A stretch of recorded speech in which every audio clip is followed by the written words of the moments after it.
Welcome to the Country Hipster Podcast. My name is Paul. I am the Country Hipster. That music you just heard was none other than the Unholy Four and their mega hit song. Mega. Did you like that? I'm trying to keep it going from last week.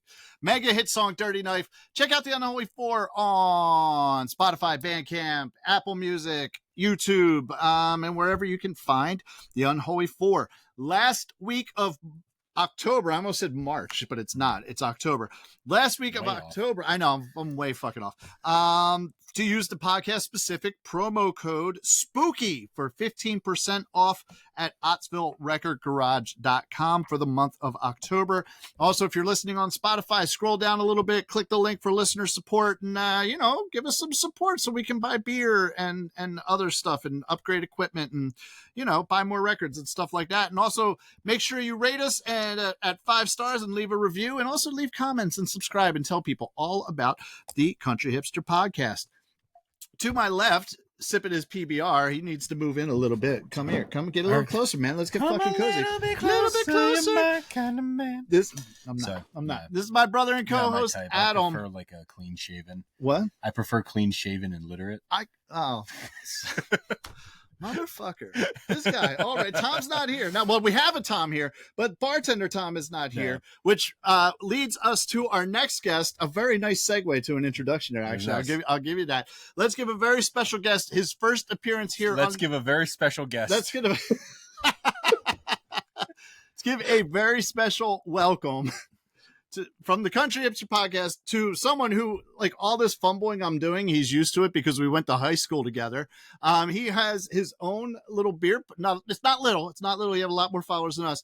His own beer podcast on Instagram called Tonight's Beer Is. Let's give it up for my boy Tom O'Shea. What's up, Tom? Hey, thanks for having me. Thank you for coming on. So, is it at Tonight's Beer Is on Instagram, Tom? Yes. Nice. And since just look for the that when you're finding it and you got the right one. Nice. Are those stickers there that you have? No, they're coasters because instead of business cards, I'm a beer show, so I have coasters. That's fucking genius, man. Oh, you're so smart. You know what's actually, I had this idea because I do these pop-up record stores where, like, sometimes I'm at a winery or I'm at a brewery, and I thought it'd be a really cool idea to make coasters out of the middle, the labels of some old records, but it's a great idea. Someone hasn't made me anymore, and I'm all out of them right now. Somebody's slacking. Somebody's very slacking. I'm not going to say who or point to who's slacking, but someone is slacking. Some fucking asshole. Some dickhead named Adam who's wearing the same shirt as last week. Aren't you wearing like the same clothes as last week? Yeah, Do you shower? No, I didn't shower at all. I only wear this one outfit. I have my closet is very much that of a cartoon characters. There you go. So I only now have Tierno t-shirts and blue flannels. Cool. So Tom, what did you just pour there as for tonight's beer? I have Love City out of Philadelphia. They're Rocksteady Dortmunder. Nice. Which, if you're not familiar, Dortmunder is kind of like a little bit stronger version of a Helles. Oh, okay. I do like a Helles. A Helles is pretty good. Like, I'm, generally I'm a PBR and a High Life drinker, which should surprise nobody. But I do like to try the different types of lagers and whatnot. So I will. It's a Dorfmeister. Is that what I'm saying that right? Dortmunder. I didn't even say it even remotely right. Yeah, pretty much the most famous one, commercial example is Great Lakes. They have Dortmunder Gold because they kept winning gold medals. So it was just their Dortmunder, and then they renamed it Dortmunder Gold. Nice. Yeah. There's another thing about it. I haven't had something I didn't like from Great Lakes. Great Lakes does the Elliot Ness and I have had a bunch from them, and everything I've had from them is good. Yeah. And so we have here. Oh, do we need glasses? Yeah, we probably need. We need glasses. We have Innis and Gunn Irish whiskey cask, Scottish oatmeal stout. Mm-hmm. Yeah. Okay. Have you had this? Not that. I've had a few things from Innis and Gunn, but okay. This apparently was aged 51 days. 51 days. Well, when I was a boy. All right, there you go. There. So Tom, we went to high school together. Do you want to tell our listeners what that was like? I don't know. The one time someone asked me what it was like going there, I just said small. And yes, that's usually how they describe me. I'm at the school, but yeah, no, it's all good. So you were and actually we I'm sure you've heard them as you've been telling me, you've been like catching up on the podcast and some past episodes. We call him Apology Tom, and that would be our other classmate Tom Nealis. And you were in classes with Tom, right? yeah, I didn't realize he had been on the show. I hadn't heard his episode. He's not on the show. We just apologized to him a lot because when we first started, the one thing that he complained about was how long our intros are and how we just talk about bullshit for a while before getting to the album. And he's not wrong. Yeah, no. So it's accurate. Yeah, but there's so many Toms on this podcast. There's you, there's Tom, our bartender, and then he became known as Apology Tom. So he's never actually been on. But yes, but I always say, like, I don't think you and I had any classes together because you and Tom, Apology Tom, were in the Smart Kids classes, and I was in track 2. So, and the other Tom who we kind of had in common, Tom Kennedy, lived on my street. I think Jesus, okay. Classes with you, yeah. Yeah. Oh, yeah, I did have some classes with Tom Kennedy. Okay, all right, so you did hang out with some dumb kids.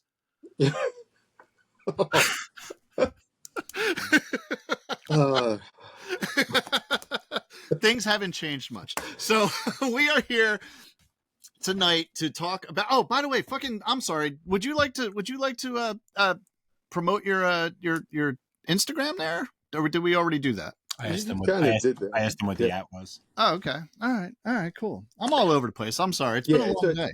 Yeah, it's mostly Instagram, Facebook, Reels. Doesn't really let me share most to there, so Reels just kind of exists, and I pretty much gave up on Twitter or X. So yeah, I think I think everybody has. Honestly. Yeah, and I think Frank Turner referred to it as a cesspit. Yeah, these days. Mm-hmm. So he is no longer doing the Twitter or X or whatever. I think I technically have one, but like I don't. You know what I mean? I don't. I haven't logged into it in years and stuff like that. So, but what we are here to talk about today is the Ramones Mania. This is Adam's pick. This is, what do we say? This is your 6th record already, right? Yeah, because I only have 4 left. Yeah, okay. Of my 10. So So and I forget how many I have left. I have like 4 left as well. So we're really going through our episodes here, and then it's just gonna be real backloaded with like booze and vinyl and listener. Yeah. Nice. All right, so Adam, do you want to give us some factoids, sir? Sure. This was the first greatest hits album released by the Ramones, released May 31st, 1988. Until their debut album went gold in 2014, this was the only Ramones album to be certified gold. Nice. Fun fact about it, it was re-released on a multicolored vinyl for Record Store Day in 2010. And it was peaked at 166 on the Billboard 200, 84 on the Canada Top Albums, 95 on the Japanese albums. And as I said, it's a certified gold in the United States, also certified gold in Argentina. Not a lot of like stuff for the album because it is a greatest hits.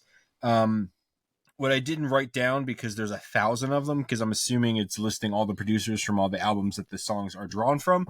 But Ramones, Jean Bevue, Tony Bong, I don't know, Richie Cordell, Tommy Ramone, Graham Goldman, Glenn Collecton, Kevin Laffey, Craig Leon, Daniel Ray, Phil Spector, Ed Stasium, and Dave Stewart are all listed as producer credits on this album. Okay. As I said, was released in May of 1988, and the songs drawn from it recorded from 1976 to 1987. So real quick, can we get this out of the way now so that we don't have to keep doing it every time we mention them? Let's just give a big toast to all the Ramones, because all of the original ones are dead. And I think some of the other ones as well, but some of the replacement. But yeah, some of the replacements as well. So to the Ramones, yes. To the Ramones. There you go. I just realized I don't think we said any dead people in our last episode. No. Wow, I think that's the first time. Yeah, it's impressive. So, well, we're making it up for it today for the Ramones. Yeah. This is really good, by the way. It is very smooth, which I think, Tom, you had said is the very subtle and Yeah, Not when as they crazy as some of the barrel, other Caskey stuff. yeah, when they barrel age stuff, it's very like just getting the essence in there without knocking you over the head with it. Yeah, I'm definitely, because it says it has notes of vanilla, chocolate, and coffee, and like I'm totally getting all of that. And sometimes I've found that like some of the cask conditioned ales or whatnot, when you do it in the whiskey or the bourbon barrels and stuff like that, it becomes too much. It becomes too much for me.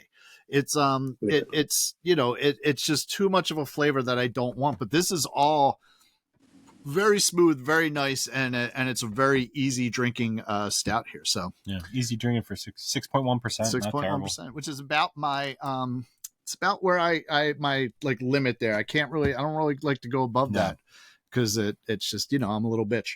Yeah. Yep. That's understandable. Cool. All right. So Tom, what is your, are you overly familiar with this album, or like your familiarity with the Ramones and whatnot? Yeah.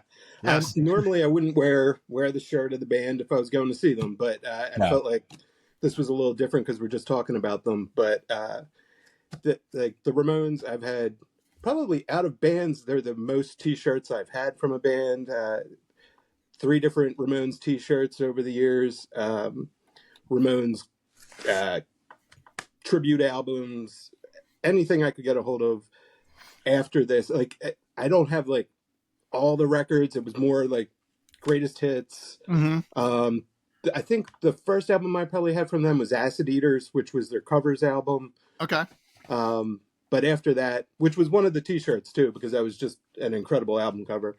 A lot of purple, green, melting faces, But very familiar with the album. That's on fairly regular rotation for my take to work music. Yeah. Nice.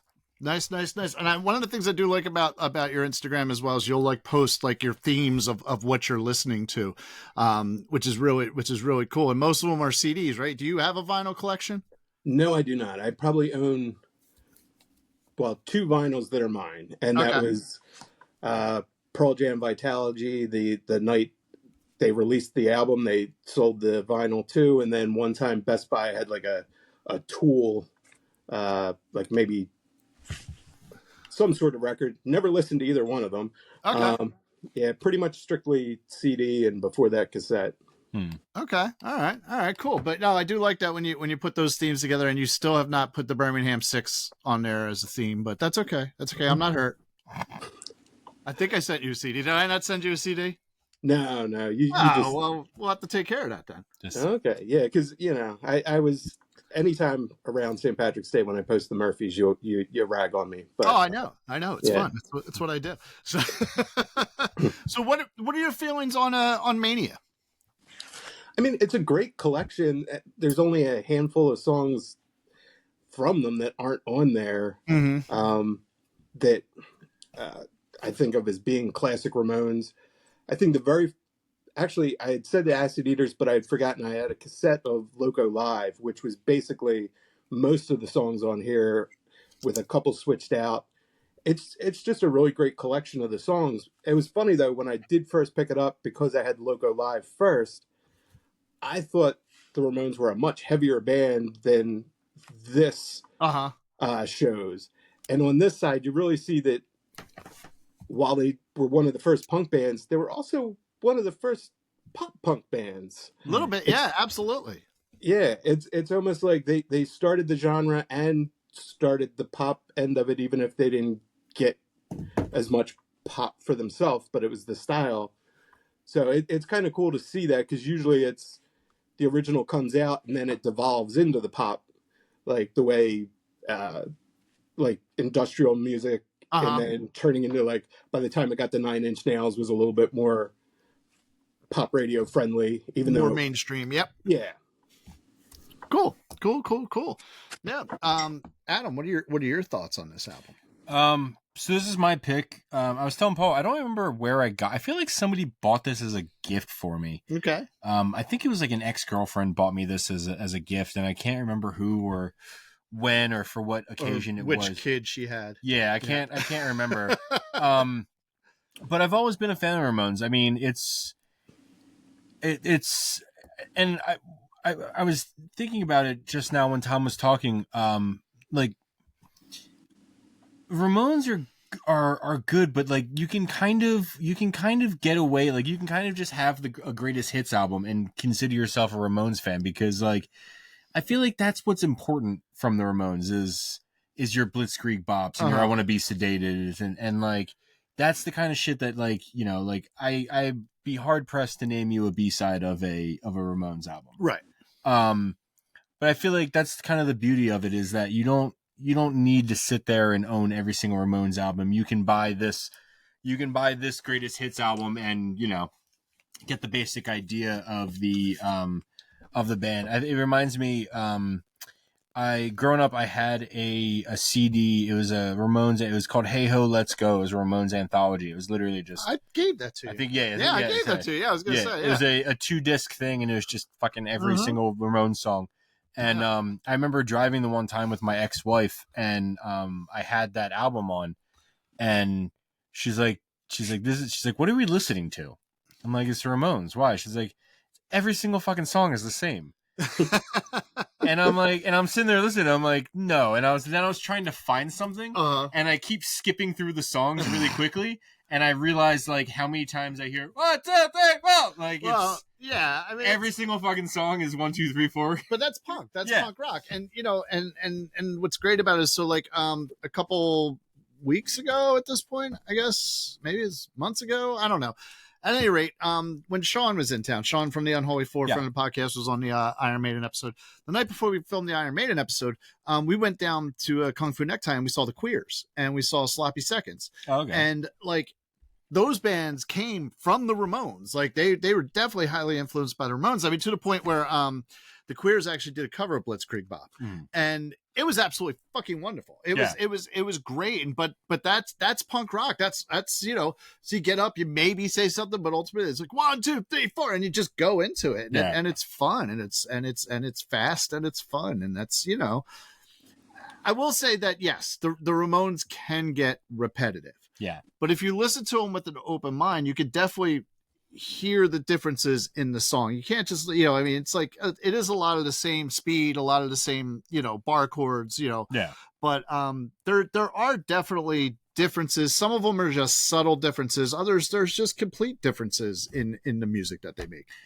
There's something that made me laugh. There's a movie, I want to say the movie's called CBGB, where it talks about CBGBs starring the late great Alan Rickman. Alan Rickman. Where he's the, I forget the guy's name, but he was like the founder and owner of CBGB. Oh, okay. And there's a lot of you know, they're talking about like a lot of bands that like found their way and like found like their, you know, like that was their kind of like home base almost. And the Ramones being one of them. And I think I can't remember exactly like what he says, but when he's first when they're first like talking to them, he's like, oh, we have this one song, like I wanna something, and we have this other song, I wanna something, and then we have this song, I wanna this, and it's like, all right, you got any other songs besides like that? It's like, no, that's pretty much it. Like, yeah. Nice. Like you said, it's good, it's pure, it's fun, it's fast, it's in your face, it's punk rock. It's you know, it doesn't have to.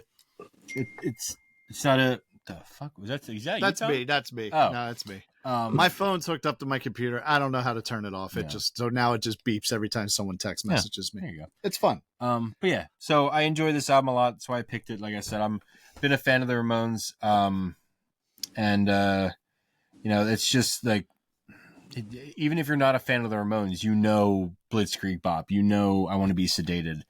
I feel like there's a bunch more that, you know, that go along with that. It's just a great, you know, good, fun, wholesome punk rock. Yep. It's enjoyable. Cool. Tom, any thoughts there? Anything you want to interject, buddy? Well, it's kind of a funny story about the one song, because you know they have Rock and Roll High School, Rockaway Beach, and I'm in my 30s, and I'm working with someone who grew up in New York, and she's telling a story about like, oh yeah, and we drove down the Rockaway Beach, and I'm going, wait, like in the Ramones song? She's like, yeah. I'm like, wait, that's a real place? Like, I just thought it was a made up thing for like, rock and roll high school, Rockaway Beach. Yeah. It's like, no.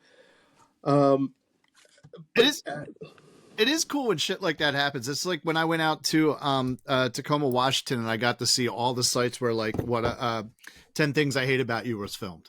Like the high school, the hill where like the fucking dude takes the bike down and all that kind of stuff. It was just like neat to be like, oh fuck yeah, this is really like, Julia Stiles is not meeting me here, but I'm here. It's like when you go down to Pat Steaks down in Philly. In the spot where Rocky plaque, the plaque on the floor where Sylvester Stallone stood. Yes. So I cut you off there. I'm sorry, Tom. Go on.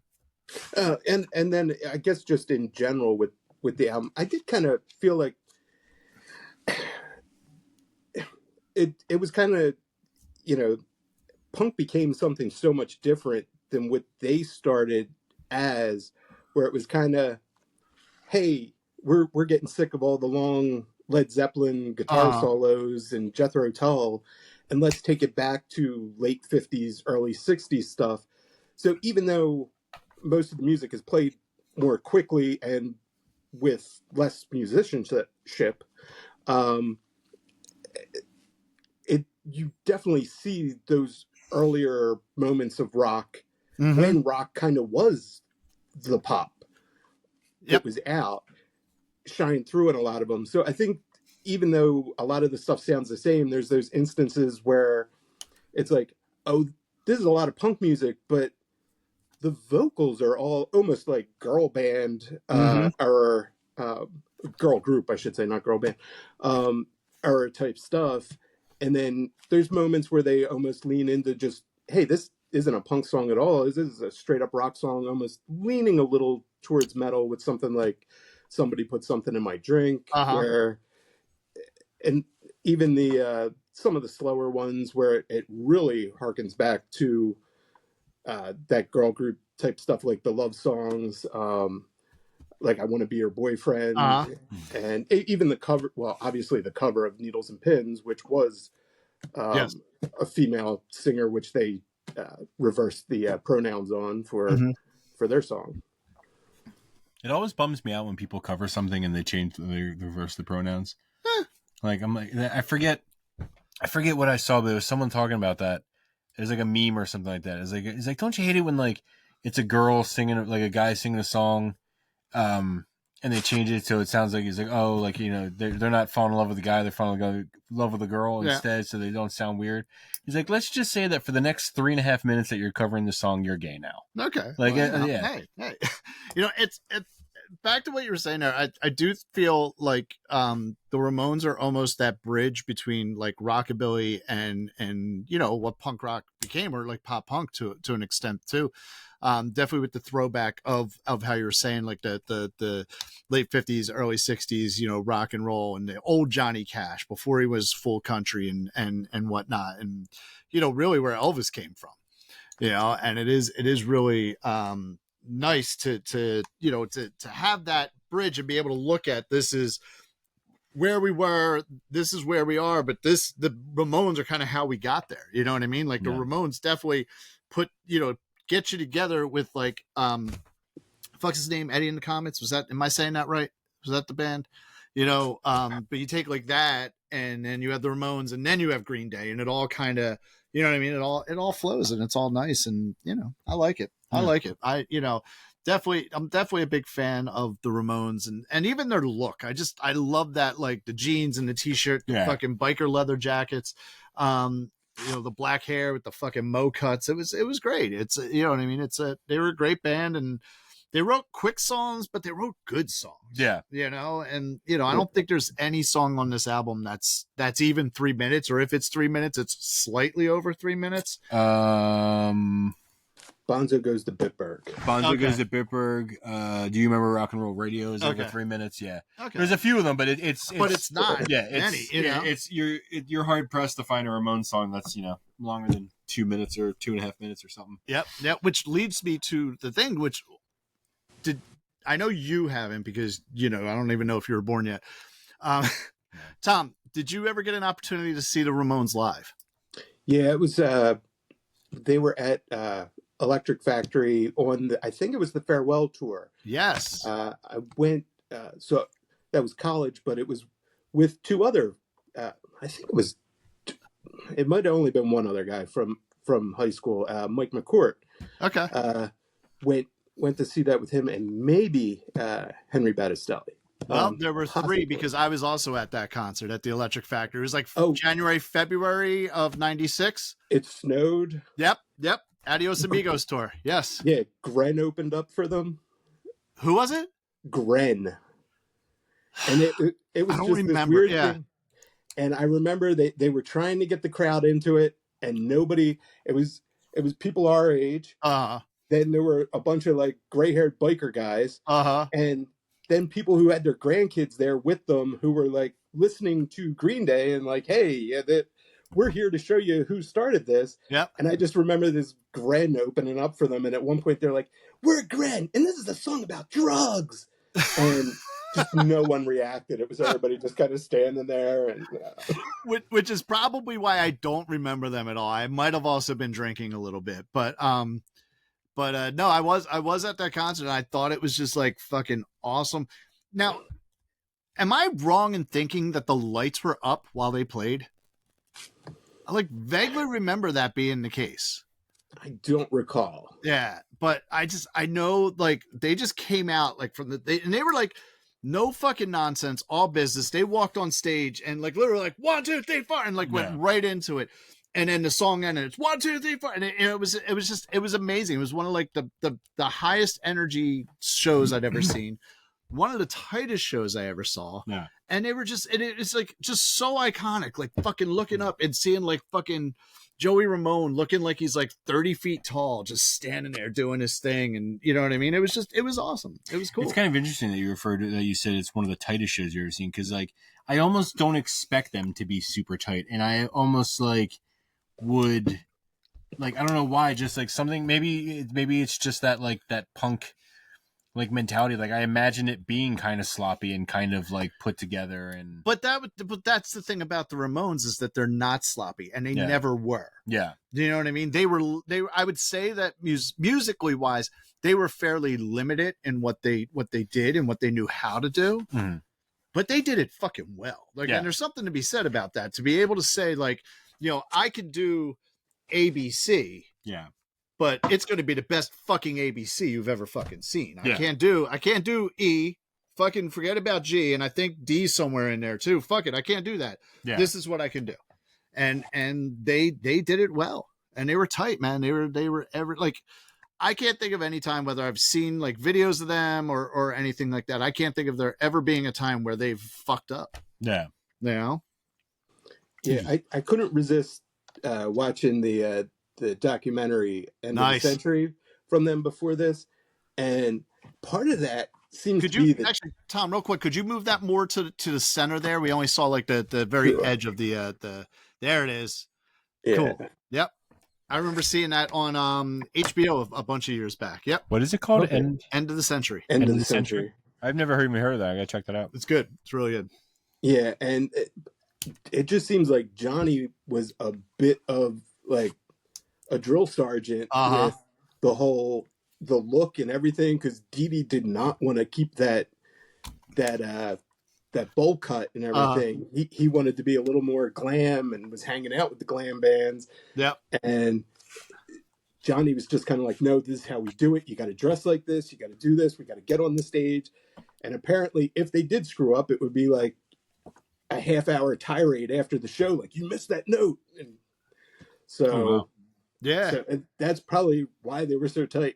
Yep. But I mean, sometimes you need that. Like, that's apparently too, like that's the legend of how James Brown was when he played. So James Brown was also very musical and very in control of what he did.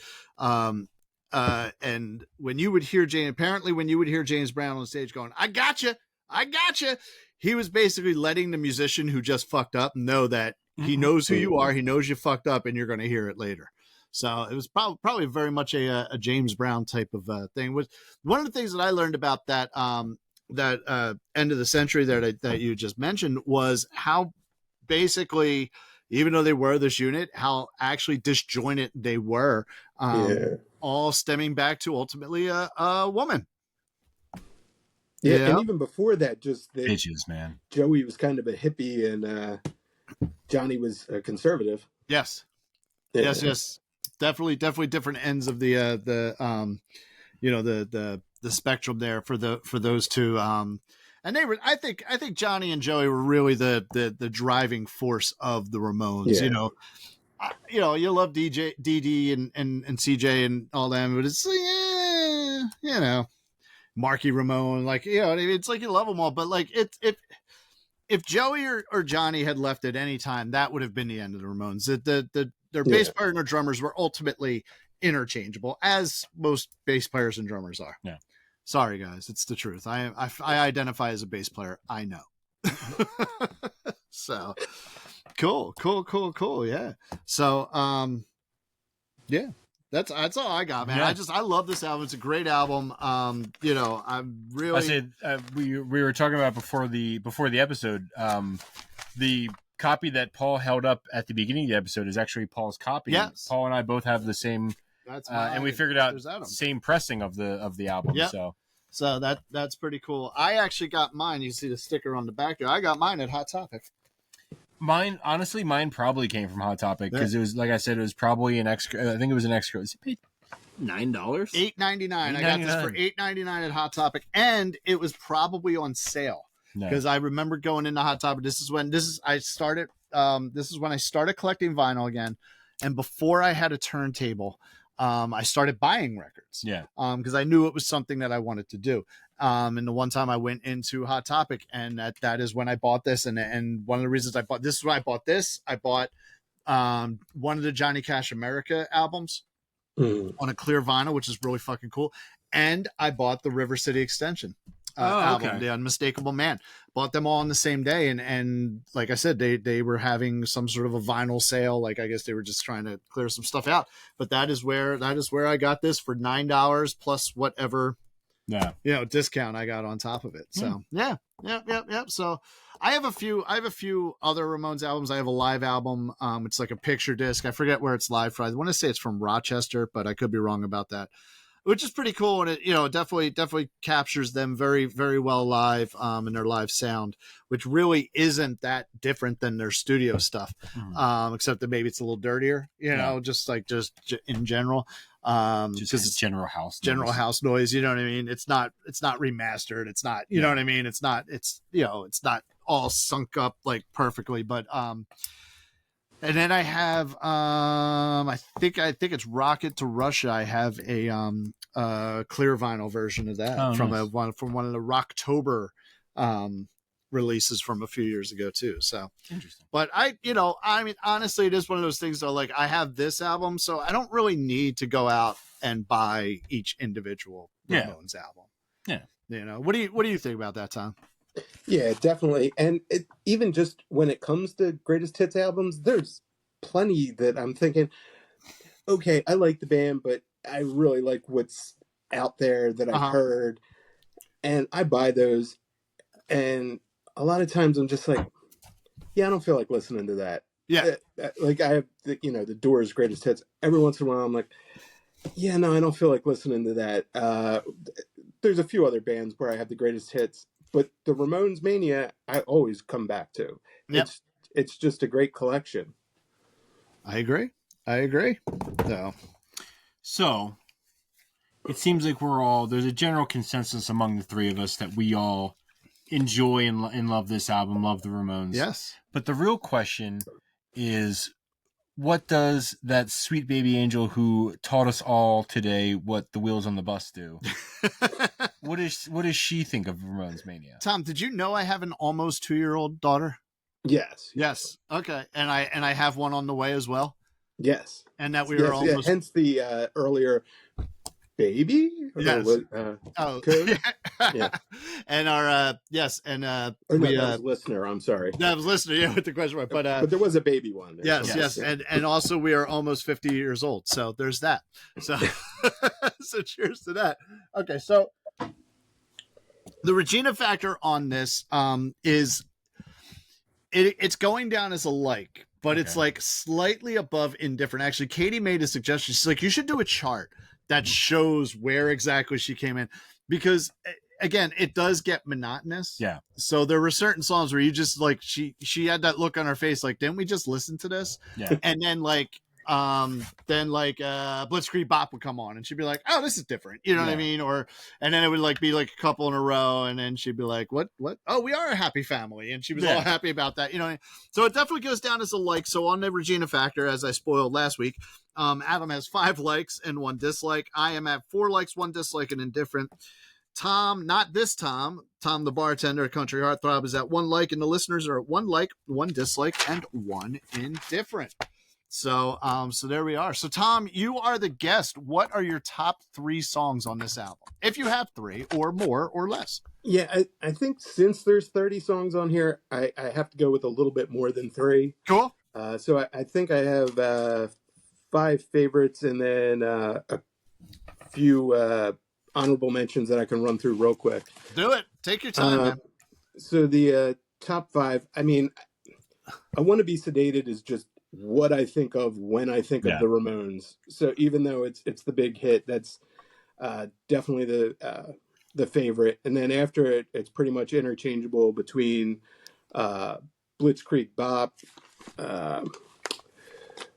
Somebody Put Something in My Drink, the KKK Took My Baby Away, which is the song that supposedly was written about the whole Johnny stealing Joey's girlfriend. Yeah. And for some reason, I Want to Live just always sticks in my head as a great song. It's not even really that punk. It's more straight up rock. But there's lines from that always get stuck in my head. And then I guess the honorable mentions are songs that just randomly get stuck in my head, even months after listening to the album.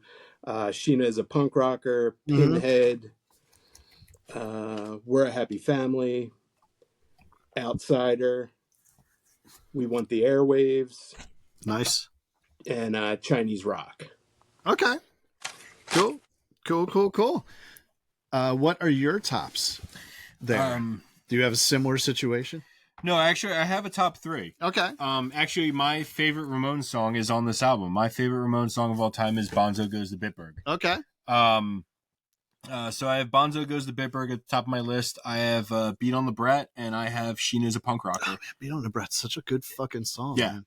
Yeah, but like Tom said, like you throw a fucking rock at this album, and you're gonna hit something amazing. Like I Want to Be Sedated. Like I've mentioned them like 3 times already. I Want to Be Sedated and Blitzkrieg Bop. When you ask somebody who doesn't listen to the Ramones if they know a Ramones song, they know Blitzkrieg Bop and I Want to Be Sedated without a doubt. Yep. It's just like I said, it's just a fun, great album. Like, but yeah, those 3. Bonzo Goes to Bitburg, Beat on the Brett, and Sheena's a Punk Rocker for me are 1, 2, and 3. Yep. Yeah, I got it. See, that's the thing. I don't know that I could do just 3 either, because there are so many good songs on this. The ones that are kind of like towards the top for me are definitely the KKK Took My Baby Away. Yeah. That would probably be an honorable mention on mine. Sheena Is a Punk Rocker's right up there for me. So I'm a dork. I Want to Be Your Boyfriend. I put on a mixtape for a girl who I liked, and I wanted to be her boyfriend. Didn't really work out, but that's okay. But that's what you do. You know what I mean? So shoot your shot, man. Yeah, you shoot your shot. And she was just like, "What is this?" I'm like, "It's the Ramones. Don't worry about it." She's like, "Are you trying to tell me something?" I'm like, Maybe I am. She's like, "Oh, I have a boyfriend." I'm like, "Oh, okay, whatever." Give me back my mixtape. This isn't for you then. So, but no, that's a good one. And like, there is something cool. Like, I remember seeing them live, and I always go back to like when they started playing Blitzkrieg Bop, and just how everybody was going crazy and how cool it looked, and you know what I mean. And that, and man, there's just Shock Treatment. I really like Shock. Give me Shock Treatment. It's like that, and that is the thing. Like, it's like kind of like, okay, what are the ones that are really at the top, and the ones that are that aren't so like at the top. But man, it's a great album, man. So that's where I would go. That's where I would go with what I'm thinking there. Do you have any least favorite or multiple least favorites, Tom? Straight up, it's just Commando. I've never really cared for Commando. That's one of those songs where I'd probably skip if I knew it was going to if I thought it would be any longer than 2 minutes, but 2 minutes, it's fine to just go, I got you. How about you? It's actually, I'm very happy that Tom just said what he said, because I don't have a bottom on this album, and it's kind of for that sentiment that you just said there, Tom, where like even if there's a song where like I don't really care for this one, it's over before you have that thought finish in your brain. Yeah. So like there's almost no room to have a least favorite Ramones song. Because by the time you're realizing that you don't like it as much as something else, it's over. It's already over, and it's on to the next. It's on to the next 4 count-in. So I think that's fair. So Tom, real quick before I get into my least, I have to tell you, I am drinking the PBR. Have you ever done an episode on PBR? I do not think so.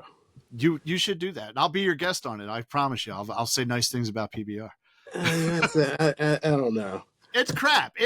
But it's wonderful, delicious crap. Well, see, there's certain crap I like malt liquor. I get down with malt liquor. Do you? But yeah. Like what? Like let's hear this. Is this your Oxford Circle upbringings that bring you to the malt liquor? Oh, definitely.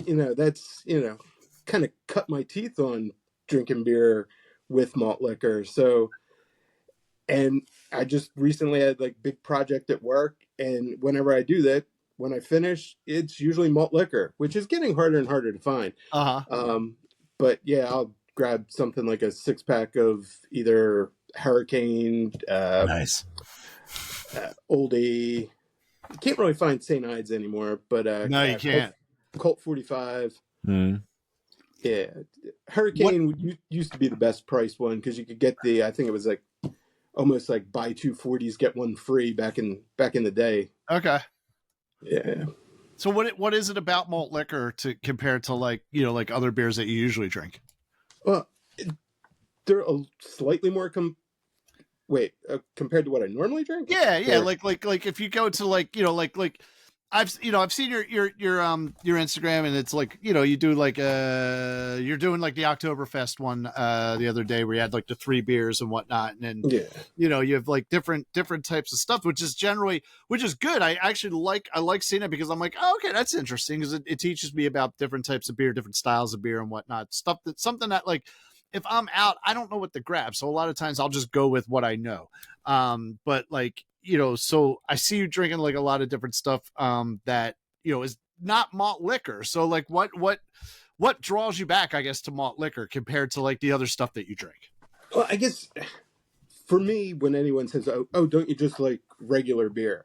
I think a regular beer is being like bread. When you're talking about like your mass produced like Budweiser, Miller, that's kind of white bread. One of my go-to styles is Vienna lager because that's like toasted bread. Because I'd rather have the toast than the bread.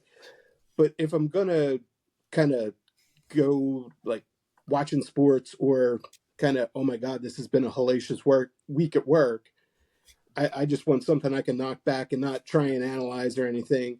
Malt liquor is a little more complex than say like a standard Budweiser or something. They're sweeter. The higher ABV it's not just this is stronger, so I want to drink this because this is gonna like knock me out or something. It's more of because the alcohol is higher, the flavor's a little more complex, and I really do like. I used to hate a lot of lagers, but one of my favorite styles of lager is like an Imperial Pilsner. And it's really not that far off from a malt liquor. Basically, I've described them before and heard people say that's a good way to describe it, that an Imperial Pilsner or a European strong lager is almost like a classy version of malt liquker. Like there's classy ones that 45. Like there's certain ones that kind of straddle the line, like Carlsberg, Elephant. That's a European strong lager, but a lot of times it's also marketed as a malt liquor, and it kind of falls in between there.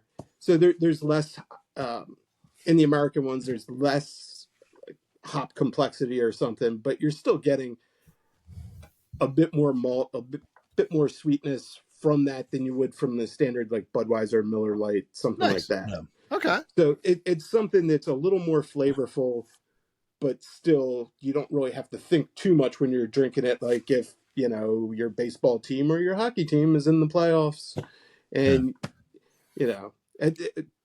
I got into dangerous situations with malt liquor and when Flyers actually had long playoff runs. Because one of the easiest to find premium malt liquors pretty much is Molson Triple X. They say premium lager, but it's really just a malt liquor. Okay. Yeah.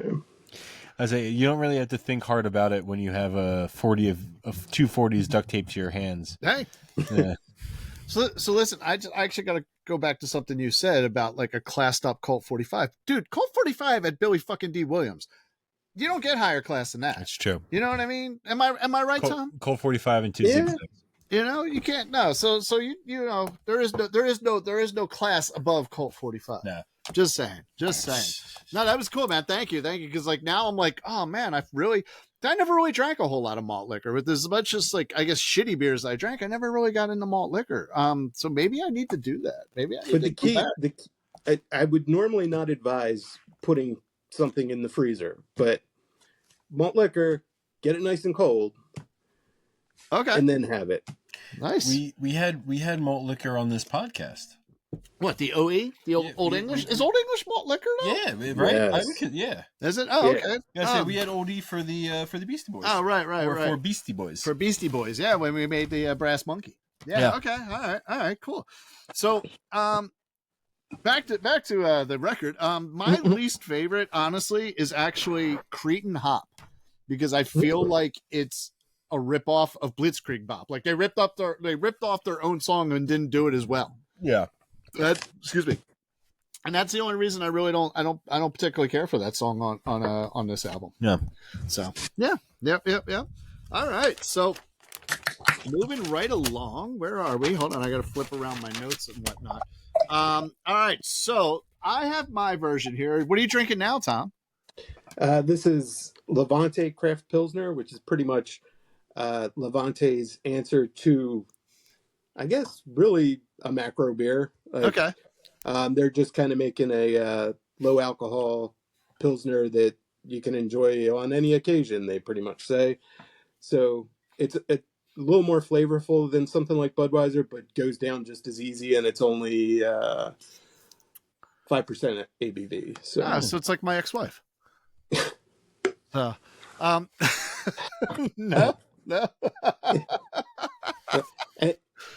And they only sell it in 12 packs, so they do market it as something to really be able to knock back and make it an everyday beer. Okay. Very nice.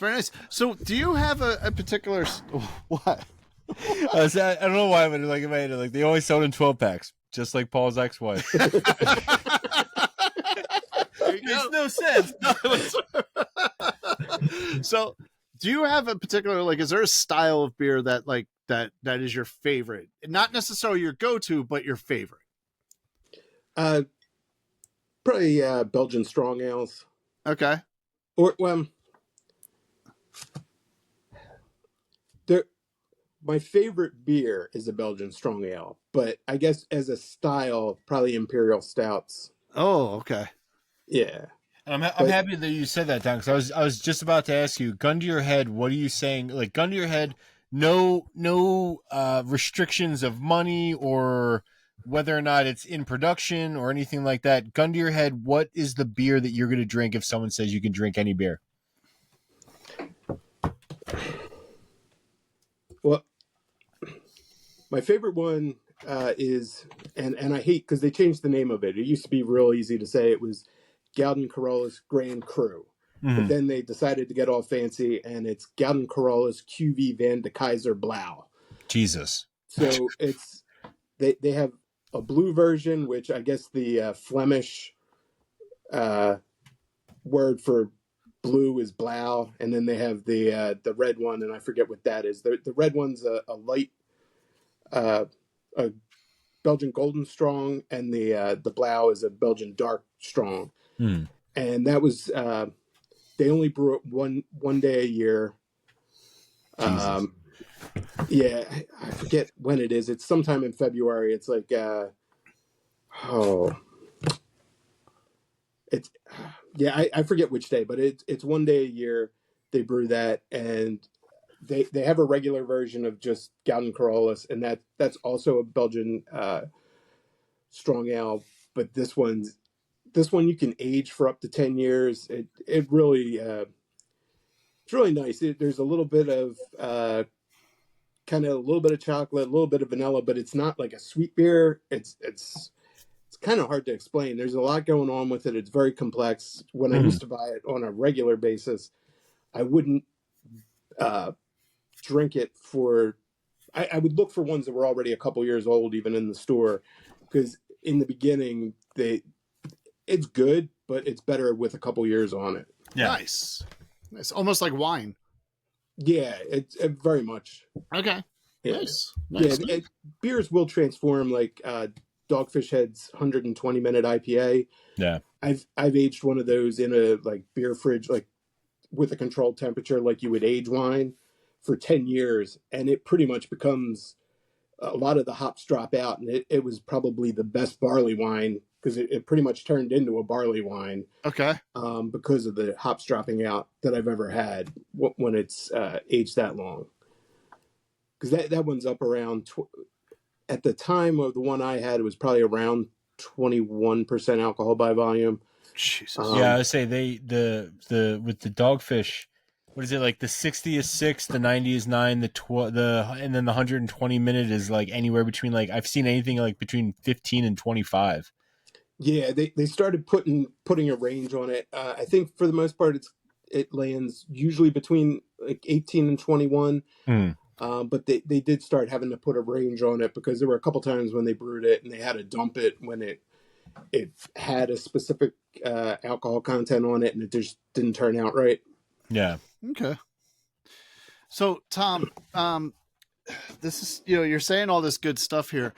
Do you remember how to fight, Tom? Because we might have to set up a match between you and Bob to who's going to be actually the beer expert here on the Country Hipster podcast. That's true. That's true.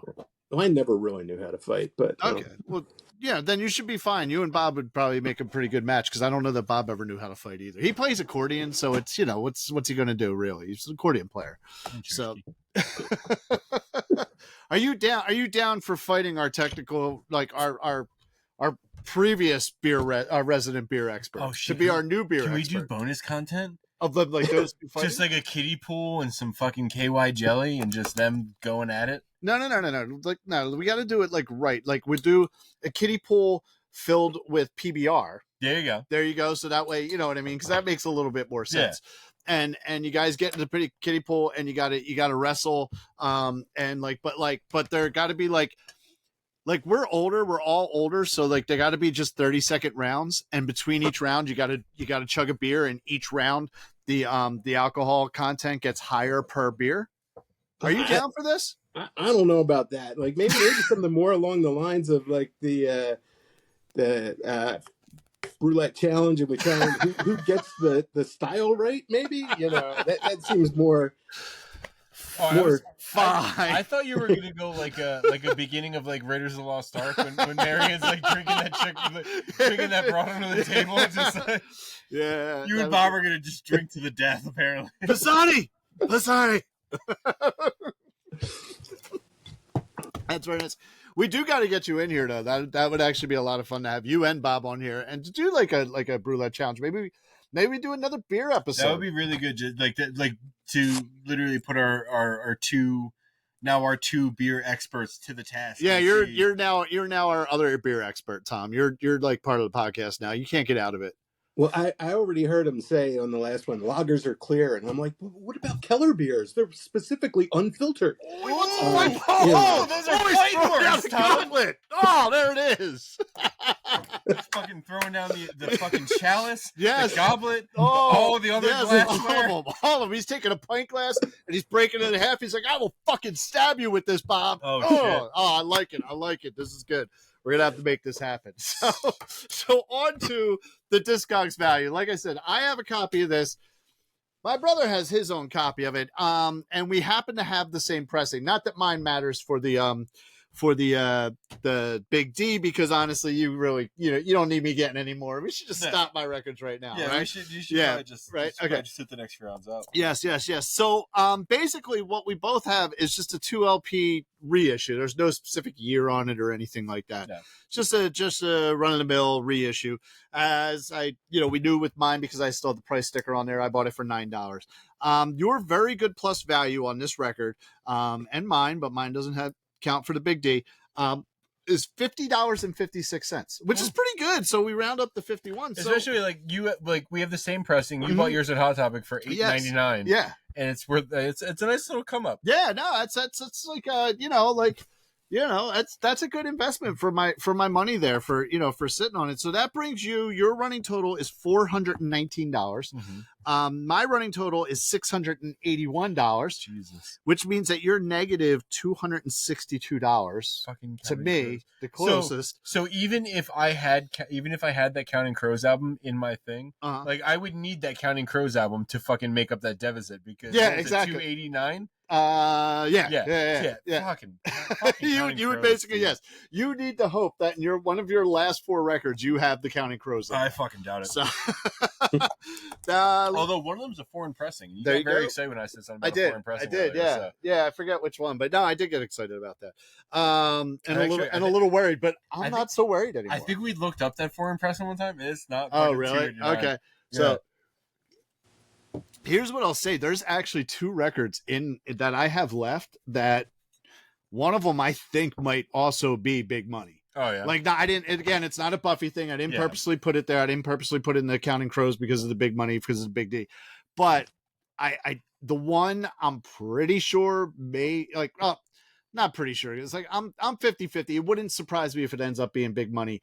The other one, it'll be a decent number either way, just because I know what the pressing is on it. But at any rate, the listeners are at $163, and bartender Tom, not beer expert Tom, is at $57. So Tom, if you were here, we would have you pick from the box of Mike for what our next episode is, but you're not here. You are in Delaware. Is that right? Yes, that's correct. Home of tax-free shopping and Joe Biden. So, yes. Although. And Aubrey Plaza, which is probably the we can still kind of have shares a birthday with me too. There you go. Yeah. All right, Tom. Oh, I need you to pay very close attention. I'm going to rattle off a bunch of numbers, and you pick Jesus one. Jesus Christ! No, this is horrible. No, we're going to. Yeah, I like Tom. I'm going to let him do what I want. All right. You're going to let him do what you want. Yeah. There you go. Yes. Right. Are you ready, Tom? Okay. 23, 10, 20, 24, 6, 32. 27, 15, 18, 17, 1, 33, 2, 3, 14, 22, 25, 31, and 11. Any of those numbers jump out to you? I'm wearing the Flyers hat, so I'm going Ron Hextall 27. Ron Hextall 27. Beach Ball Hextall, where is he? Beach ball? No, that was Leighton who was the beach ball. Hextall wasn't a beach. Wait, is that a thing? Beach ball Hextall? You never heard that? No. All right, so Hextall like to beat the shit out of people. I'm opening it because you open envelopes in the stupidest fucking way ever. So we got number 27. We got number 27. All right. We all know the cards are all white. Yes. All right. So do you get we'll see if you get a chance to break into my lead on the Big D. Do I get to extend it? Does Tom get a chance? Do we bring Tom Bartender back? Do the listeners have a shot? What do we got here? Is it just the Admin Paul show? I know. Oh. I saw Paul pick. So. This is me. This is I saw what it is. So this is Tom. How do you feel about hip hop? It's all right. It's all right. Okay.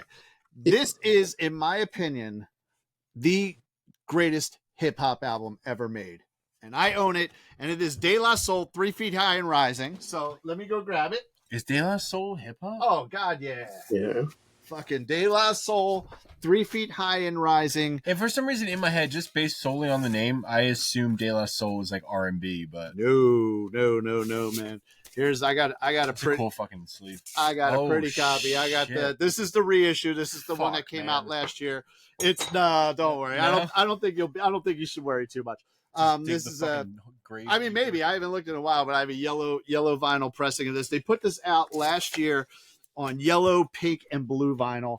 I even have cassettes for this on sale at the Ottsville Record Garage. There you go. Which is like one's like a green shell, one's a yellow shell, one's a blue shell. So stuff like that. So this is mine. Now, the other exciting thing about this, and we'll have to see what his availability is, and hopefully he has it. If he doesn't, I don't know. We might have to just keep doing our thing. Yeah, we might have to wing it.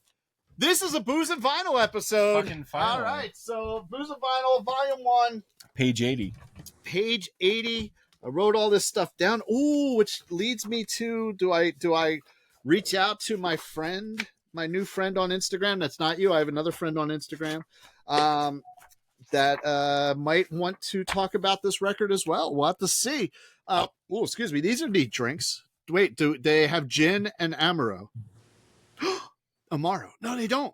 They don't. Look. We're good.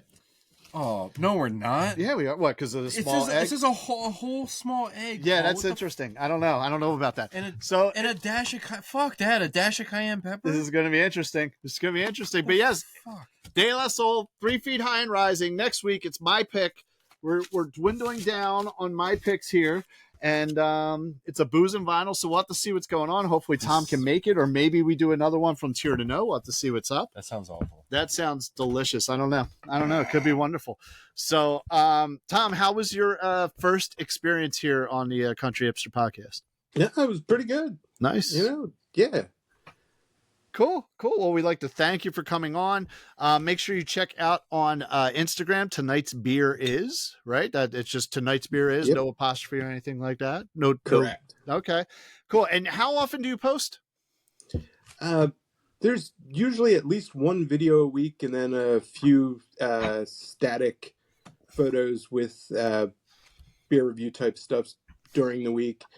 So it could be anywhere from, depending on the time of year, once a week for a video to anywhere to 4 episodes in a week. Nice. Because, in the beginning of August, there's International Beer Day, IPA Day, National Mead Day. They all come right in a row. So that week there's 4 episodes. It's just kind of random, but there's at least one video a week. Now, Tom, I got to ask, because Paul and I have both talked about ours on the podcast. Are you an Untapped user? Yes. Do we want to plug our Untapped so people can follow you on Untapped? That's also Tonight's Beer Is. Tonight's Beer Is as well. Awesome, perfect. Cool.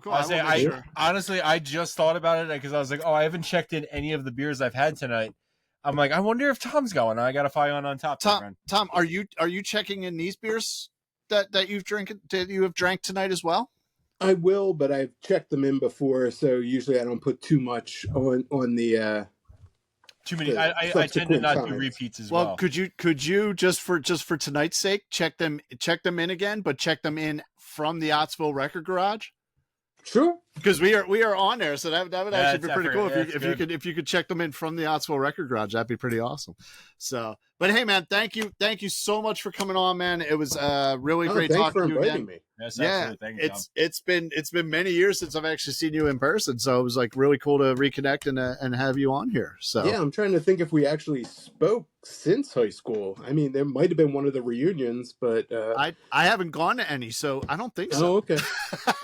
I thought maybe one of the early ones, like at Finnegan's Wake or something. But no, I didn't go to any of them. I'll say, well, that's the plan. We got to get you up to the garage. Yes. We got to get Bob up to the garage, and we have to have a roulette off. I'll get Tom Nealis to come over as well, although he won't go on camera. He already said he's camera shy, so yeah. But I definitely have not seen him since high school. Yes, there you go. No, we'll have to make it happen, and maybe I'll make fried chicken and not burn it this time. Yeah, so, it's good though. It was good. So, Adam, do you have anything else to say about this album? Same as I always say. Listen to it, form your own opinions. And in honor of hey ho, let's go. Let's go with that. Yeah. Hey ho, let's go. All right. Cool. All right. Once again, Tom, thank you. Adam, thank you. This has been a pleasure. I'm looking forward to listening this whole week to De La Soul, 3 Feet High and Rise. I fucking love this album. My all-time favorite hip-hop album, probably, in my opinion, like I said, the best hip-hop album ever made. And if nobody has anything else, then I guess it is time to...